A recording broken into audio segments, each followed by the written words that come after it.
What is up, and I welcome each and every one of you back to a brand new Civ 6 or Civilization 6 video. Hope you're all having fantastic days, and if not, hope I can make your day just a little bit better. Today we're going to be talking about the first 50 turns, the hardest and most important turns in any Civilization game.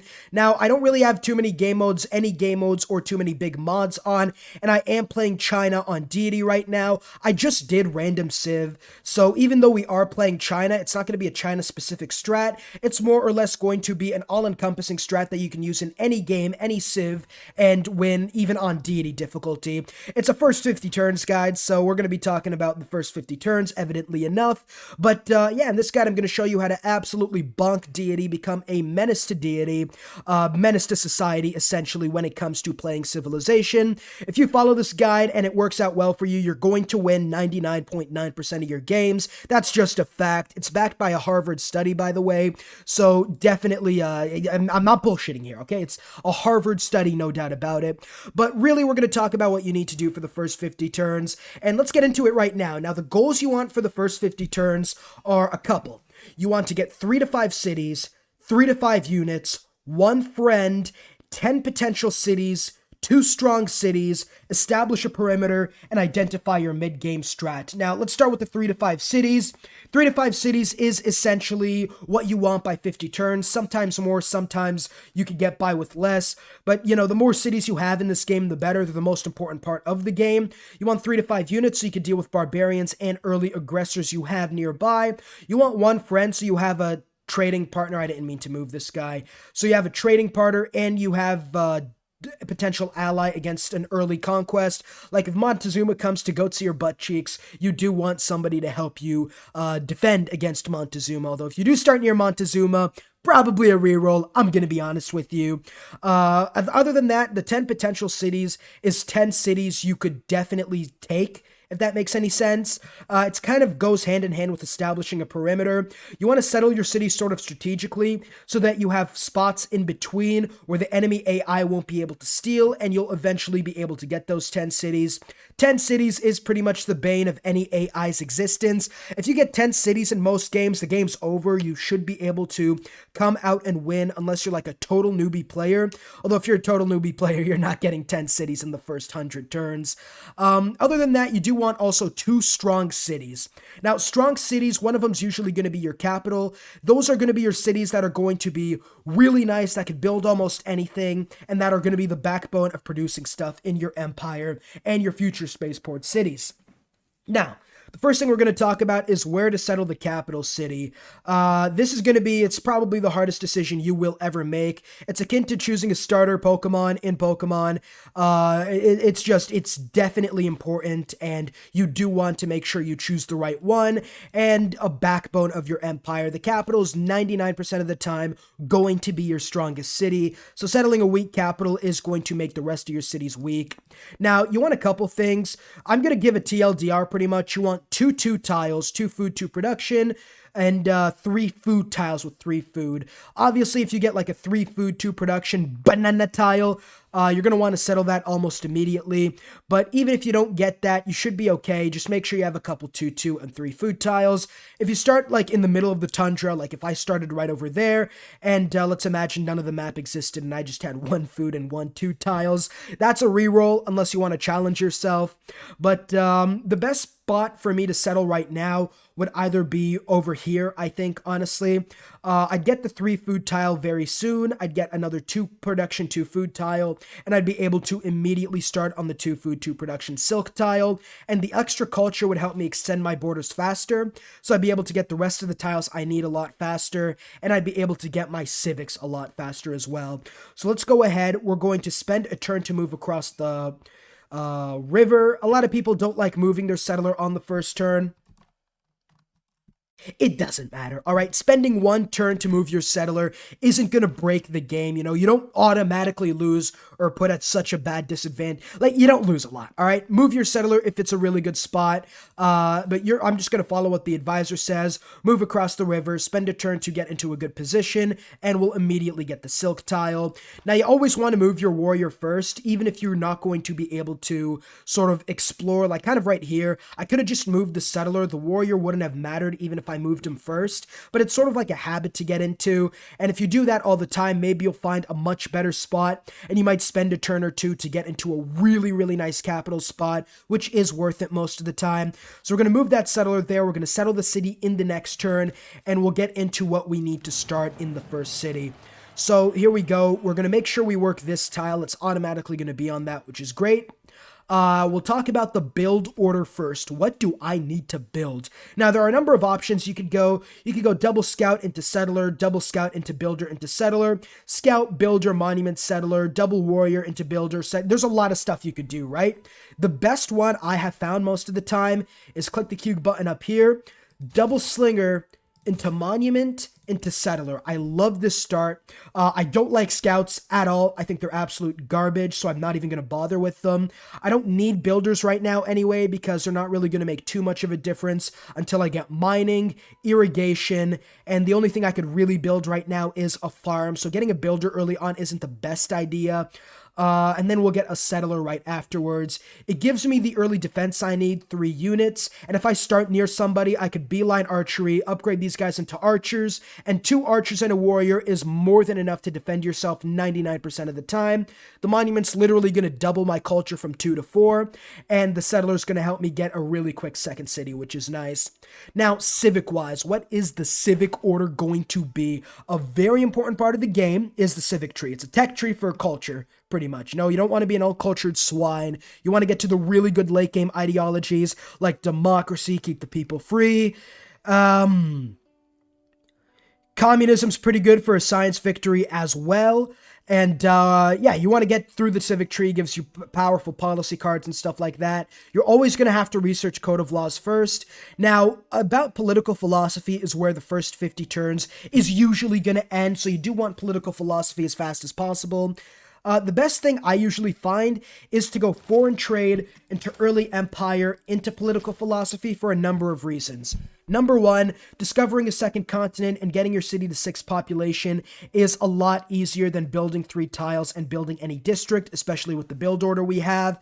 And being able to boost things is an integral part of the early game. We'll be able to get early empire, colonization for early settler production. I don't know, man. You just scream manifest destiny into the air and your city's going to overdrive building the settlers. Aside from that, craftsmanship afterwards will give you production towards builders and military units. It really isn't a good policy early on. I don't find myself using any of these unless I'm going for an early war or something, but this is like an all-encompassing guide, so craftsmanship really isn't the best for that. State workforce requires a district. We'll get a campus in time, but the government plaza, along with the conscription and corvée if you do want wonders, as well as another governor title, is very important. After that, political philosophy gives you your first real government type. These, we'll get into them in the future. It gives you also 2 Diplo policy cards and sets yourself up for the future. So always read what these things need. Discover a second continent. You can't really do much to change that except for explore. Grow your city to 6 population. I'm probably going to be able to do that, especially with the second city. And 3 tiles district and meet 3 city-states. I can't really control that either, but we can try. That's the civic tree. Research-wise, a lot of the times, it depends on what resources you have nearby. Like, you're not going to go animal husbandry if there's no pasture tiles or camp tiles nearby. It's just stupid, all right? Don't do that. Looking at the start right here, we have a mine, a farm, some camp tiles, and irrigation required tiles. So, what I want to start right now is I'm going to want to go mining, into writing, into irrigation, and then we'll see what we need after that. That's going to get all the things I need for the luxuries I need. The only thing I'm not going to have is animal husbandry for the deer. I don't really need that yet because the deer tiles are pretty garbage right now. But I do want the campus as fast as possible because getting a high science yield quickly will let you get all the technologies you need faster. Now, the other thing we're going to talk about is where to place your districts. You want to place your districts in as good of tiles as possible. I'd recommend the better map tax mod because, again, here you see, look at that. you see the 2 science down here. If you don't get the better map tax mod, you're not getting what yields you're exactly going to be getting from the district. So you're going to have to do math with your head. And I don't know about you, but I really don't want to have to do a repeat of 8th grade math class. So we're going to put the campus over there. We're going to get a nice +2 science. You'll eventually learn about adjacencies. I'm not going to talk about them too much in this video, but yeah, you're just going to want to place them around, play with the map tax, take a while. We'll put the aqueduct over there. We have lots of floodplains, so we could definitely put not an industrial zone, but a dam over there. You put the industrial zone over there, and then boom, +5. That is massive. We're also going to want a commercial hub here, because then the campus and commercial hub will be 3. And then I think I'm also going to move and put the Petra tile. Probably won't get a Petra tile in my capital city, but I would like another city to build a Petra tile over there. And then what I could do is I could get, for example, a theater square there. Let's be smart about this.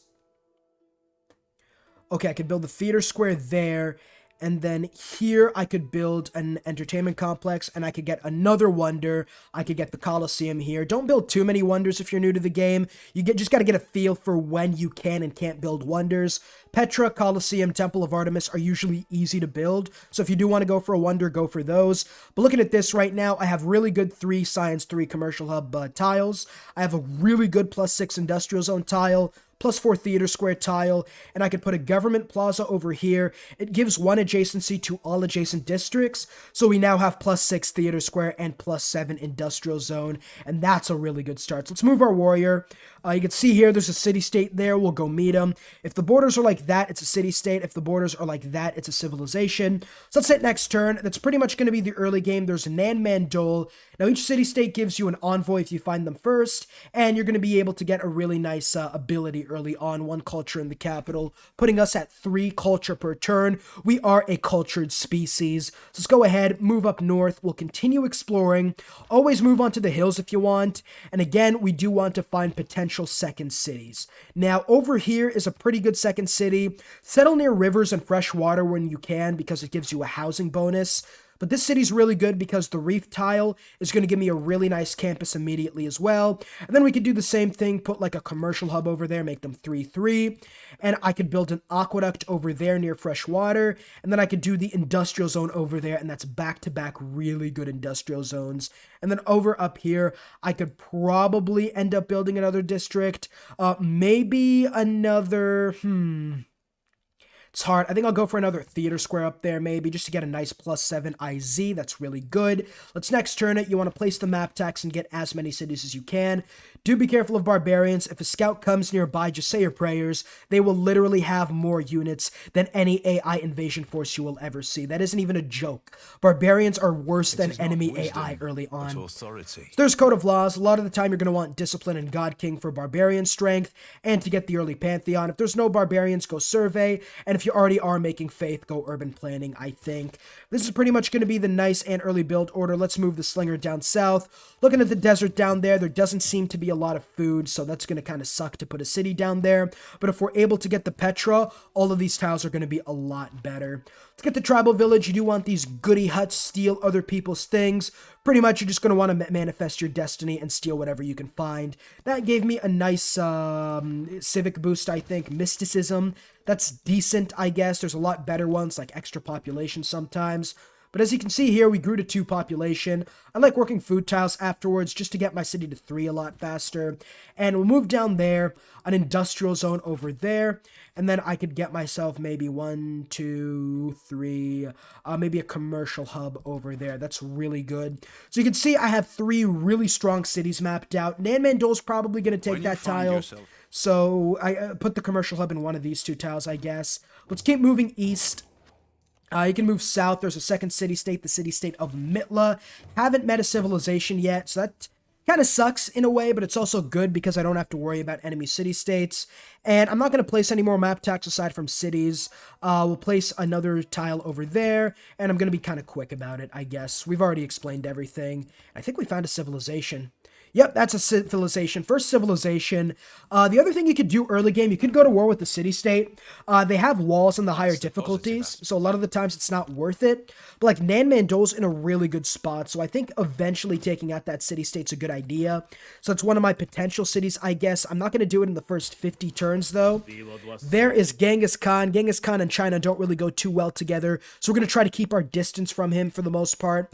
I should have expected that, considering this was called the Gobi Desert. Another really cool tip is if you see the names of regions, if you know what the regions are and where they are on the map, you'll know what civilization's nearby, because whoever discovers a region first gets to name it. Like the Yangtze River, I'm China, I discovered it first, so I get a Chinese name. We'll move the Slinger up north. This Slinger can continue exploring down south. Now, the AI cheats in the higher difficulties, so the AI is going to be a lot more powerful than us early on, so we do want to sort of avoid them for the most part. There's a 3-2 banana tile I was talking about, so we're going to want to put a city near that for sure. I think don't want to be near Genghis at all, so I think I'm actually going to put this city over here, I think. We'll get the ivory tile, we'll be able to get the banana tile, and then eventually we can maybe put a city there. I'll try to be friends with Genghis. He has a really easy agenda, which is dislikes those who rival him in cavalry, so just don't build horsemen. Let's go wipe out this spearman. Good. Try to kill a unit with the Slinger if you can. Stay on rough terrain because Slingers are kind of fragile, but you do get a boost to archery if you kill a unit with the Slinger, and a boost to bronze working if you kill 3 barbarians. So what Firaxis is trying to say is attack the natives and show them no mercy. You can see the barbarian already spawning from up north, so that's a problem. I have 160 gold. You could always buy another unit if you need to, and I will. I didn't see any scouts, so I thought I could, safely move out my units, but that was kind of a mistake, I guess. But I do have the money to sort of rectify that, so I'll move you up north, take out that encampment. You can continue fighting this guy. We get a promotion. We'll give him one next turn. 90% of the time, you're going to want tortoise. There's faith, but you're going to want... We'll show the promotion soon. Probably get another promotion with the warrior as well, so it's fine. But, yeah, you're going to move down there, wipe him out, and there's a tribal village, which will give you money. Zion right now, like I said, we're going to get started on a really quick settler. I'm not going to get 6 population. A lot of that is because I got a lot of really early culture. The Silk and the Nan Mandol city-state... you are going to move there. We're just going to keep exploring. Always start exploring, around you so that you could place your cities, if that makes sense. Don't move super far away because there's just no point to that. I'm never going to get to these cities unless I attack Genghis. And, as history would show, attacking Genghis is a stupid idea. Pantheon time. Now, Pantheon a lot of the time depends on your gameplay. If you want holy sites near rivers like the Kamai River Goddess, if you want wonders like China, usually you'll want Monument to the Gods. I'm not going to do any of that. A lot of really good Pantheons are religious settlements, which will give you a literal free settler, but that almost never happens, so you're not going to get the chance. Fertility Rites is decent for a free builder. Save up a build slot. God of the Forge is going to give you a monstrous power towards military units, so if you're playing Rome or Macedon, you're going to want to go this one. Looking at this right now, camps could work with the deer tiles I have, as could plantations or even mine tiles. I think what I'm going to do right now, though, there really isn't anything good right now for me. Nothing really stands out to me. It depends on what you want to do in the game. I think I'm just going to go for City Patron Goddess or Fertility Rites. I'll take the growth rate. I'll go Fertility Rites for the builder and the growth rate, and I'll keep the builder parked into the city. China gets an extra build charge. You'll usually only have 3. All right, let's keep moving up there. You're gonna move in. Oh, whoa, a quad. Oh, you're done. F in the chat. That's just dead. That guy's gone. When you get a quadreme and a spearman with your slinger like that, just good night. Ulci Roach, they gave him that melatonin 1-2, knocked him out immediately. Nothing you could do about that. Let's move to that encampment. This guy's probably going to attack me because I'm weak. Nope, I might be physically weak, but he is mentally weak. So we will sort of fortify there and wait for the most part. Let's hit next turn. We have lots of good cities spawned out. There's the early empire. We got 1, 2, 3, 4, 5, 6, 7, 8 potential cities. This should be 9, and one more will make 10. I'm going to put that city, we'll see. We'll put the 10th city in a decent spot, I guess. Governor-wise. Now, I do have a governor mod, so I'm gonna I'm going to assume you don't have the government mod. It's called Governors in Harmony. A lot of the times you're going to want to go Magnus and Pingala. You want to go Magnus first. In this mod, he gets the provision policy as his first governor title, which is settlers do not consume a population. A lot of the times it's going to be a second title if you don't have the mod I do. So you're going to want 2 early governor titles on Magnus so you can build settlers without losing population. So if we look at the civic tree, it's going to be simple. Get state workforce essentially. We'll go ahead and actually secure the campus tile right after we finish the settler, which is fine. I think do we have mining? We do have mining, so I'm going to move there and get, no, I'm not. We'll go get that quarry for a little bit extra production. Moving through there, it's turn 30 right now. We'll hit next turn. So it's turn 31. Looking at the goals right now, we have 3 to 5 units. We're going to have 3 to 5 cities. We hopefully get one friend soon. I'll send a delegation. Usually try to do that early on. Yeah, he doesn't like me too much. I should have sent that delegation when I first met him. But it will be fine, I think. He's not going to declare war on us. He might, but he probably will, honestly. We'll be careful of him, though. We're a little too far away from him. So we get this warrior promotion. Usually you want to go battle cry. Pro tip, fortify your warrior and then promote him so he gets the heal after the promotion as well, and he gets the fortification bonus. You're going to move down there, and you are going to go get that rice towel for more food. So again, this is probably going to be the 10th potential city, so we now have 10 potential cities, one of our goals. We'll get our first settler out super soon, and you guys are going to fight me. I have battle cry and am fortified. Let's wipe this guy out as well as the encampment. There's military tradition and bronze working boosted. Let's move up there, and you're going to move down south. Haven't been able to boost a lot of things. I could have boosted irrigation if I got that rice towel, so that's kind of my mistake. Thousands have lived. We'll keep fortified just so we get a defense bonus. We'll get a farm in there, and then we'll immediately go settle that city. Research-wise now, we've researched everything we've wanted to early on. We're near Genghis Khan, who is notorious for absolutely ripping your butthole apart to pieces, so we are going to go for archery next, just for a little bit extra defense, and animal husbandry will also help me out as well. And then after that, I think I am going to make a beeline towards, usually what I like to do is I sort of ignore the lower part of the tech tree. It's really not important unless you're going for a domination victory. So I like going for apprenticeship into education, for IZs and universities. You're not going to get them early on, but you will get them eventually. Let's move the warrior through there. We'll move the slinger through there as well. And this guy's going to kill himself on me. We do not condone suicide on the TheCivLifeR channel. And you're going to stay fortified. The AI loves killing their units like that. So just stay fortified a lot of the times, and they'll ram their units into you. You get a bonus when you're fortified, so you should be fine for the most part. And with battle cry, we don't even take that much damage. Is craftsmanship. It's craftsmanship. We're going to check to see if there's anything we want to change. We already have the Pantheon, so it's probably better for us to go urban colonization for the settler production. And we'll keep discipline for the barbarians. That's pretty much it. We're going to get the campus in 8 turns. Move up there, and I think what you're going to do, I'm going to go chop that tile. I'll buy that tile to chop it, just so I get the campus out faster, so I can get my 3rd city out before turn 50. You stay fortified and heal up a little bit, and we'll hit next turn. We're almost at 5 population with our capital, so looking like a pretty decent capital right now. The settler right here is over here, so we're going to found our 2nd city, move the map pin, and that is 2 cities, and I think this is going to be a really powerful city. So it's going to be our 2nd strong city, I guess. This will eventually also be a strong city if we get the Petra, though, as will the city of Nan Mandol if we do end up taking them Son, out. have you seen the rain of... There is a natural wonder. Those are really powerful. So I'm going to go and get a Plains Hill city on that tile. And I guess we also might as well just go place that city over there. We're going to want to colonize the southern part before Genghis does.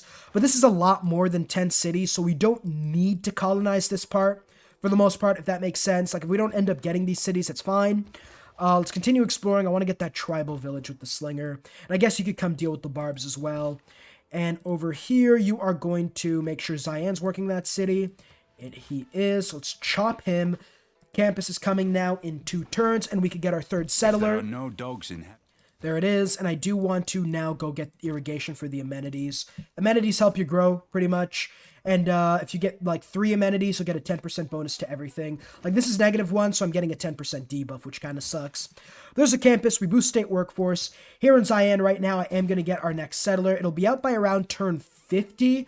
I might just chop this out to get it doesn't have to be exactly turn 50, right? So like you could be a little bit late if you want to. Although the other good governor to go early on is Pingala. 15% science and culture is amazing. We'll take him and put him in the second city. I'm going to like pretend, I guess, I have the no mods. If I had no mods, I'd use the second one to get provision on Magnus so I could get the settlers without losing population. Now, I would go plantation, and my amenities are starting to struggle a little bit, so I do want the extra production. You can see I went from 7 to 6 turns on the settler. Move you down right now, and you can move up through there. Lots of tribal villages I could steal for the boosts. I shot an arrow. Political philosophy's coming in soon as well. Another governor title. I'll give this one to Pingala, researcher for extra science, although that's a mistake. Usually you should go the connoisseur for culture. Culture early on is a lot better than science because of political philosophy and the governments, and because of all the really good policy cards you can get. Let's move down there to deal with the encampment. You'll go and take out that tribal village, and we pretty much have the northern end explored. So pretty much the only thing we haven't done in the first 50 turns is get 10 cities. Let's move in through there. Or not 10 cities, sorry. We haven't been able to get 3 to 5 cities, and that's fine. Looking at this right now, new barbarian outpost. That's fine. He's near Mongolia. 2 turns. It'll be turn 49, 50. We'll get a city at turn 52, pretty much. It's not the worst in the world. Horses. We're going to trade all these horses to Genghis Khan for money. I don't need them. And that's a lot. Let's trade the horses first. 7 gold. So now I need 67 gold. Open borders, he doesn't want it. So I think I'll do that. I'll get the silk tile. We're going to be negative amenities, but it's going to be worth it considering we get the extra settler. So whoa. It's time to back up. We'll do the dash real quick. We'll keep that warrior defended in case Genghis decides to attack us for some reason. Like right now, I could tell you I'm going to win this game if I continue it, which I'll continue it if you guys want to see me do the first 100 turns and then 200 turns. We could continue doing this sort of like small formulaic guide type of video if you want me to. So definitely subscribe for future content like this and leave a like. I do have a really good video coming out tomorrow, so definitely stay tuned for that. Turn 51. I like getting monuments early on for the extra culture. We'll get political philosophy. Just so I can sort of show you guys exactly the end result of the first 50 turns. It's pretty much the last thing, getting the second governor. We'll take this guy out. Production-wise in Zayan, that's going to be our 4th settler. That's fine. I'm going to keep building settlers. No. Get the government plaza and get the building that you need for political philosophy. You're not going to be able to get the government plaza building before political philosophy, but it's going to be good. It gives you production towards settlers, and all cities start off with a free builder, which is amazing. You can see negative loyalty in this city, so I'm going to go settle this city first. We'll next turn it. We'll get political philosophy, and we'll end off the video. Politics is the There art. it is. And I have 3 titles. Each of one is for different reasons. Classical Republic is the one you should go for 90% of the time. Housing and amenities are amazing. I threw up in my mouth a little bit. Aside from that, the great person points are great, and every city's going to have a district, so this is like really good all of the time, especially with the potential 3 economic slots. Autocracy is decent, especially as China if you want to build wonders, and if you really only have, if your capital is weak, consider going this, because the palace is in your capital, government plaza and diplo quarter, you could build all that in your capital, and you could get 3 to all yields, which is really powerful early on. Production towards wonders is usually the biggest one, as well as the versatility with the government slots, I guess. And the last one is oligarchy. Oligarchy is if you want to bonk people early on. If you're playing Rome, Genghis, or Macedon, you want to go oligarchy. He's want autocracies, so again, the AI is stupid. But if you want to go for a military, you want to go for whatever it's called. You want to go for oligarchy, mainly because of the 20% unit XP, and all melee, anti-cav, and naval melee units gain 4 combat strength in every situation, which is amazing. In this start, obviously, we don't want an early war, and we don't want to build wonders, and our capital's already pretty strong. So Classical Republic's going to be the best bet for us, and we can go urban planning for production in all cities, and then I'm also going to go towards production towards builders, and +2 influence points. Charismatic leader is usually the best one. Now, next video, we're going to talk about what we're going to do for the mid-game. We're pretty much just entering the stages of the mid-game right now. The scout got here. Got to deal with that encampment real quick. I'm going to try to get to this encampment before before he does, and you could come back home. But let me know if you guys want me to do the next 100 turns or next 50 turns, and we'll talk about the goals for the first 100 turns, what you want to do, what you want to accomplish. We have our 3 cities, we have our 3 to 5 units. We don't have a friend yet, but we've only met 1 civ. We have 10 potential cities, a lot more than that, in fact. We have a couple strong cities as well. And we have pretty much went over everything you want to worry about in the first 50 turns. And not much else to talk about. I'll see you on the next video. Peace. Huge shout out to Cash Christian, Ben Omby, John Blair, Jackson Perez, Adam Mester, Empyrean, Polska Bob, and Jeff Yutzler. And a huge shout out to Kim Cosmos, Mick James, JH, Polaris Gaming, Robert, and Overflow of Amenities.